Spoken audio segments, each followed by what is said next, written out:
আমরা যে ব্যালেন্স শিটটা তৈরি করেছি, এই ব্যালেন্স শিটটায় আপনাকে ট্রেডিং, পিএল এবং ব্যালেন্স শিট করতে হবে। ট্রেডিং, পিএল এবং ব্যালেন্স শিট বলতে এই দেখুন, ট্রেডিং করতে গেলে প্রথমে আপনাকে একটা নাম দিতে হবে।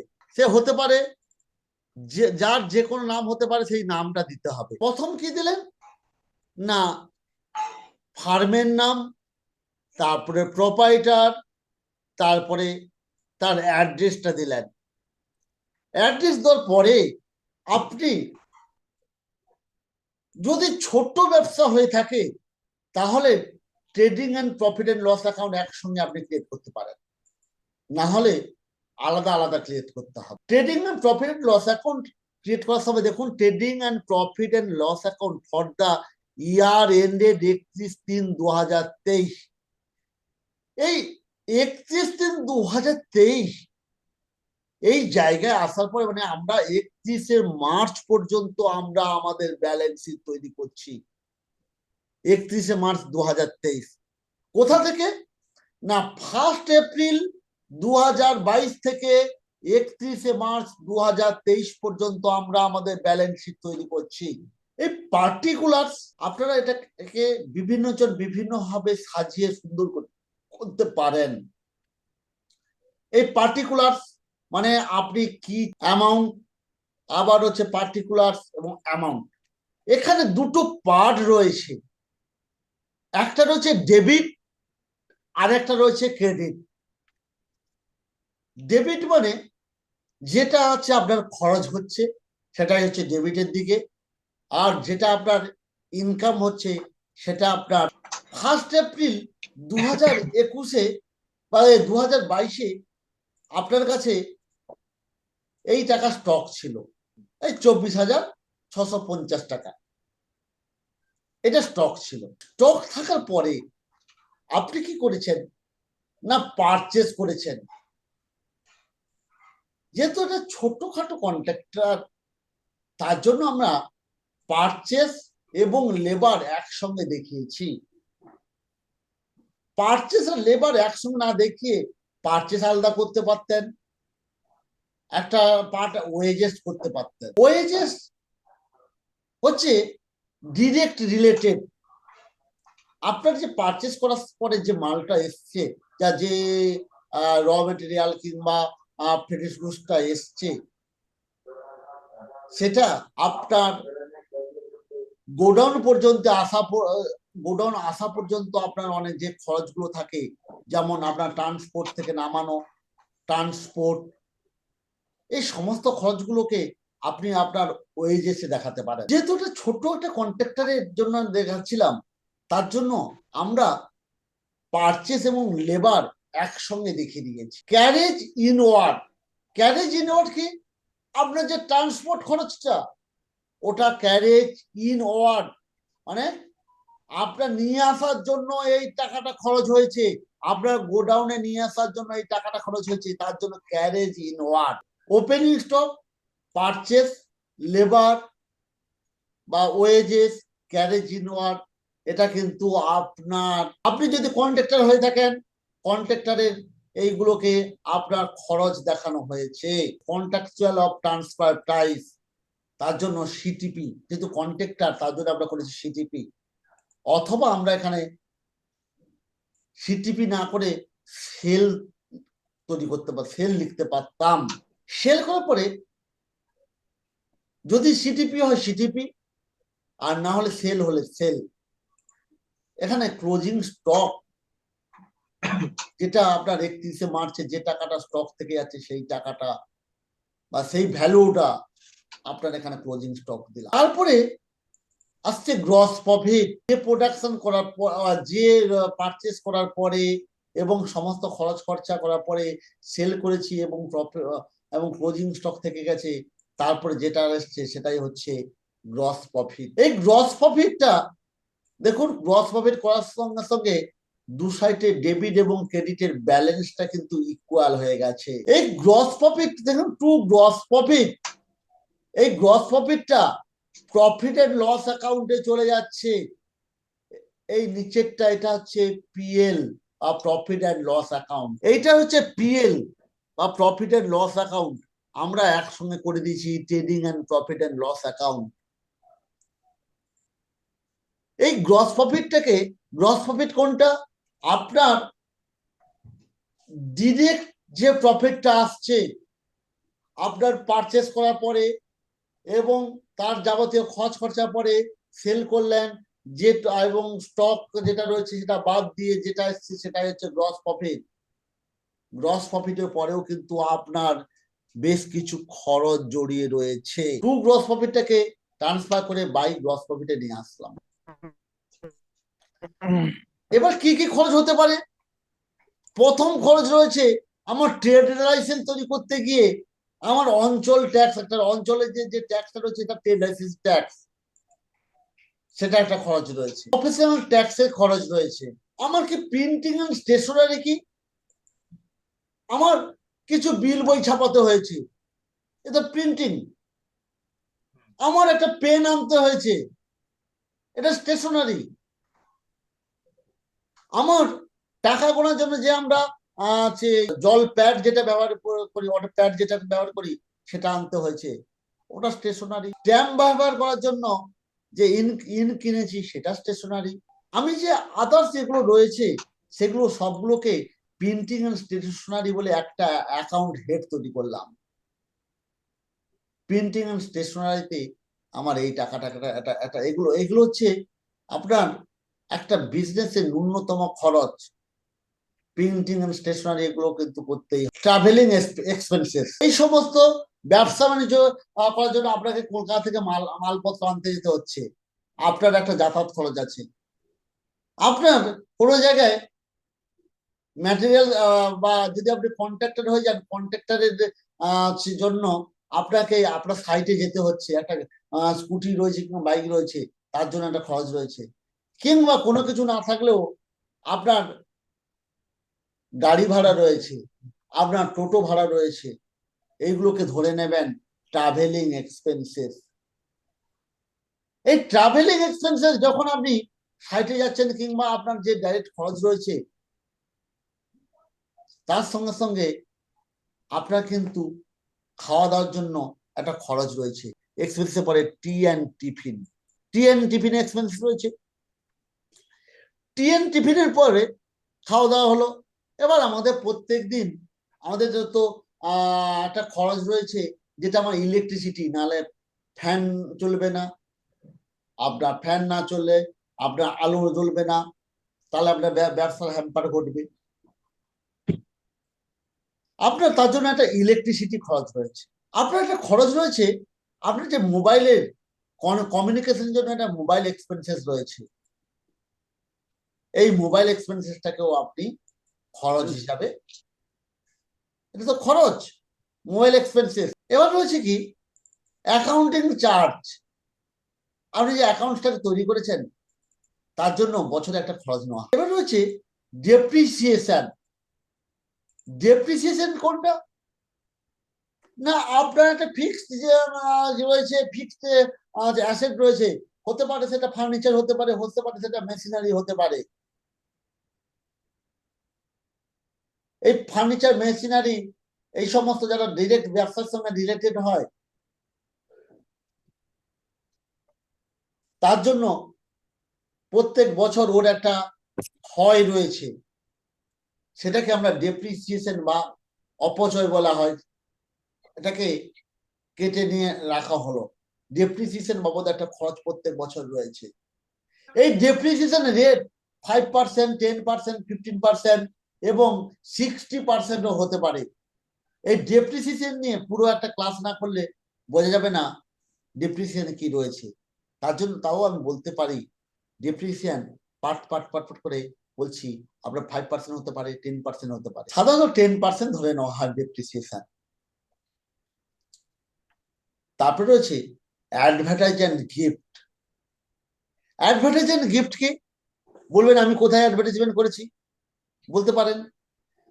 কিছু না হলে আপনার দোকানের সামনে একটা সাইনবোর্ড করেছেন, এটা আপনার অ্যাডভার্টাইজমেন্ট।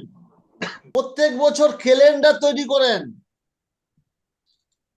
ক্যালেন্ডার তো আপনি দিচ্ছেন, কি সেখানে লেখা আছে আপনার ফার্মের নাম, তাহলে এটাও অ্যাডভার্টাইজমেন্ট। আবার কাউকে একটা ডায়েরি দিচ্ছেন, কাউকে একটা ব্যাগ দিচ্ছেন, এটা হচ্ছে গিফট। তাহলে একসঙ্গে অ্যাডভার্টাইজমেন্ট গিফট একসঙ্গে করে। তারপর রয়েছে জেনারেল এক্সপেন্সেস। এছাড়াও আপনি একটা দোকান খুলেছেন কিংবা আপনি একটা কন্ট্রাক্টর, আপনি যখন দোকান খুলেছেন বা অফিস খুলেছেন, আপনার কাছে পাড়ার ছট পূজা থেকে সমস্ত পুজোর জন্য কালেকশনে আসছে। আপনার অফিসে চালাতে গিয়ে আদার্স কিছু এক্সপেন্সেস রয়েছে যেটাকে আপনি ধরে নিয়েছেন, সেটাকে আপনি জেনারেল এক্সপেন্সেস ধরে নিতে পারেন। সমস্ত খরচ বাদ দিয়ে আপনার যে টাকাটা আসছে সেটা হলো নেট প্রফিট। নেট প্রফিট হওয়ার পরে আপনি দেখুন ডেবিট সাইড এবং ক্রেডিট সাইড মিলে গেছে। এটা না মিললে হবে না। ডেবিট এবং ক্রেডিট বোঝা গেল নেট প্রফিট কালেকশনটা, নেট প্রফিটটা কিভাবে তৈরি করা যায়। প্রথম গ্রস প্রফিট, সেখান থেকে ডিরেক্ট এক্সপেন্সেস বাদ দিয়ে নেট প্রফিট। আপনি যে কম্পিউটারটা ব্যবহার করছেন বিজনেসের জন্য, তার জন্য হচ্ছে 60% ডেপ্রিসিয়েশন। কারণ আজকের যে ইলেকট্রনিক্স গুডসটা রয়েছে, সেই ইলেকট্রনিক্স গুডসটা আগামীকাল তার ভ্যালুয়েশন কিন্তু কমে গেছে, কারণ আগামীকাল এটা একবার নষ্ট হয়ে যেতে পারে। আপনার কাছে পেপারস বলতে আপনি পি ট্যাক্স পেয়ে যাচ্ছেন, ট্রেড লাইসেন্স পেয়ে যাচ্ছেন, আপনার হচ্ছে ইলেকট্রিক বিল পেয়ে যাচ্ছেন, আর ট্রেডিং এর সময় পারচেজ বিল পেয়ে যাচ্ছেন, সেল বিল, ট্রেড লাইসেন্সটা কিন্তু মাস্ট। পি ট্যাক্স বা প্রফেশনাল ট্যাক্স, ইলেকট্রিসিটি আর টেলিফোন বিল, এইগুলো ছাড়া আপনি আর কিছুই পাবেন না। আবার আপনি যদি দেখেন, যদি জিএসটি থাকে, তার জিএসটি পারচেজ সেলের হিসেবটা নিয়ে নেবেন। পারচেজটা সবসময় ধরবেন উইথাউট জিএসটি, সেলও উইথাউট জিএসটি তে ধরবেন, কারণ জিএসটি তো আপনার নয়, এটা গভর্নমেন্টের। তবে আপনাকে যাই করুন না কেন, আপনাকে এখানে এসে ব্যালেন্স করতে হবে। ডেবিট সাইড ক্রেডিট সাইড যেন ব্যালেন্স। আপনি ওদের 26 এস দেখে নিতে পারেন। ব্যালেন্স শিটে দেখুন, ব্যালেন্স শিট অ্যাড 31/3/2023 এর এসেছে ব্যালেন্স শিট। বলছে ক্যাপিটাল অ্যাকাউন্ট, যে টাকা নিয়ে ব্যবসা শুরু করেছিলাম তোরা আছে, সেই টাকাটা হচ্ছে capital account. Add net profit, যে নেট প্রফিটটা এখানে আছে দেখুন, নেট প্রফিটটা অ্যাড হয়েছে। আমরা এতক্ষণ দেখে এসেছিলাম এই সাইডে রয়েছে লায়াবিলিটিস, এটাকে বলা হয় লায়াবিলিটিস, আর এটা রয়েছে অ্যাসেট। লায়াবিলিটিস বলতে আপনার দায়। দেখুন লায়াবিলিটিস এসে আপনার ক্যাপিটাল অ্যাকাউন্টটা কত ছিল, আমি ধরলাম না ক্যাপিটাল 10 লাখ টাকা নিয়ে ব্যবসা শুরু করেছিলেন, ওই বছর এসে আপনার 3,60,000 টাকা নেট প্রফিট হলো। দেখুন capital account plus net profit. তার থেকে কি বাদ দিয়েছি, তার থেকে একটা বাদ দিয়েছি লেস ড্রয়িংস, মানে ব্যবসা থেকে আমি টাকা তুলেছি। আমি তো ব্যবসা করছি আমার সংসার চালানোর জন্য, আমি আদার্স, এবার তার জন্য টাকাটা তুলেছি 2,80,000 টাকা হয়তো আমি তুলে নিয়েছি ব্যবসায় থেকে। এইটা সবসময় লক্ষ্য রাখবেন, নেট প্রফিটের থেকে বেশি টাকা কোনো সময় তোলা দেখাবেন না, তাহলে আপনার ব্যবসাটা নেগেটিভ জায়গায় চলে যাবে। দিয়ে টোটাল একটা এক্সপেন্সেস এসছে। তারপরে বলছে সানডি ক্রেডিটার্স, আমি যে পারচেস করেছিলাম যার কাছ থেকে, তারা আমার কাছে এই টাকাটা পাবে। বড় ব্যবসা হয়, আপনার মহাজন আপনার কাছে টাকা পেতে পারে, তাহলে ক্রেডিটার্স। আপনার যে সেলসম্যান আপনার দোকানে মাল দিয়ে যায়, সে টাকা পেতে পারে, সেটাও ক্রেডিটার্স। এই ক্রেডিটার্স, এখানে যদি আপনার ব্যাংক লোন থাকে, তাহলে আপনি ব্যাংক লোনটাও দেখাতে পারবেন। ঠিক আছে,